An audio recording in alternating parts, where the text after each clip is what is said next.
Praise the lord. యేసు రక్తమే జయము. మన రక్షకుడు మన విమోచకుడైన యేసుక్రీస్తు పరిశుద్ధ నామములో అందరికీ వందనాలు. చిన్న ప్రార్థన ద్వారా ఈ రాత్రికాల వాక్యదానం చేసుకుందాము.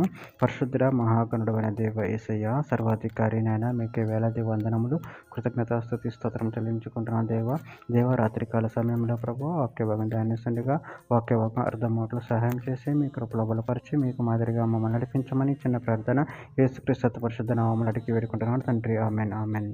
అపోస్తల కార్యముల గ్రంథము 26వ అధ్యాయం 18వ వచనము. వారు చీకటిలో నుండి వెలుగులోనికి, సాతాను అధికారం నుండి దేవుని వైపునకు తిరిగి నా యందలి విశ్వాసం చేత పాపక్షమాపణను పరిశుద్ధపరచబడిన వారిలో స్వాస్థ్యమును పొందినట్లు వారి కన్నులు తెరచుటకై నేను నిన్ను వారి యొద్దకు పంపెదనని చెప్పాను. ఆమె దేవుని వాక్య భాగం దీవించును గాక. ప్రభునందు ప్రియులారా, ఇక్కడ వాక్య భాగంలో గమనించినట్లయితే వారు చీకటిలో నుండి వెలుగులోనికి, సాతాను అధికారం నుండి దేవుని వైపునకును తిరిగి నా యందలి విశ్వాసం చేత పాపక్షమాపణను పరిశుద్ధపరచబడిన వారిలో స్వాస్థ్యమును పొందునట్లు వారి కన్నులు తెరచుటకై నేను నిన్ను వారి యొద్దకు పంపేదనని చెప్పాను.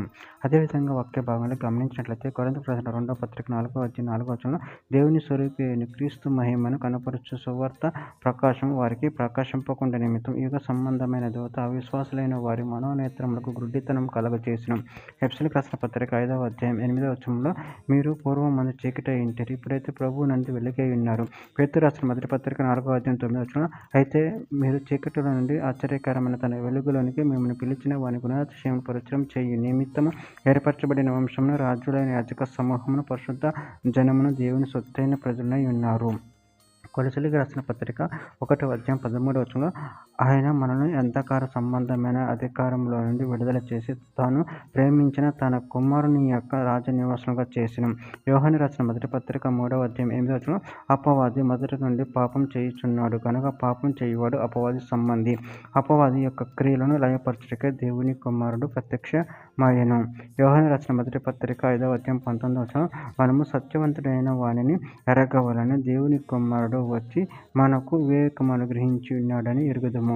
చివరిగా ఒక మాట, యోహాను రాసిన మొదటి పత్రిక 1వ అధ్యాయం 9వ వచనంలో మన పాపమును మనము ఒప్పుకొనిన యెడల ఆయన నమ్మదగిన వాడును నీతిమంతుడును గనుక ఆయన మన పాపములను క్షమించి సమస్త దుర్నీతి నుండి మనల్ని పవిత్రులుగా చేయును. ఆమె దేవుడి వాక్య భాగం దీవించిన కాక చిన్న ప్రార్థన చేసుకుందాము. పరిశుద్ధుడ మహాగణుడైన దేవ యేసయ్య, మీరు ఇచ్చిన వాక్యదాన్ని బట్టి ప్రాముఖ్యతను చెల్లించుకుంటూ ప్రభు మమ్మల్ని చీకటి నుండి వెలుగులోకి రప్పించి మమ్మల్ని వెలుగులో ప్రకాశింపచేస్తున్న విధానాన్ని బట్టి ప్రాముఖ్యతను చెల్లించుకుంటూ చిన్న ప్రార్థన చేస్తున్నాము అడిగి పెట్టుకుంటున్నాను తండ్రి. Amen amen.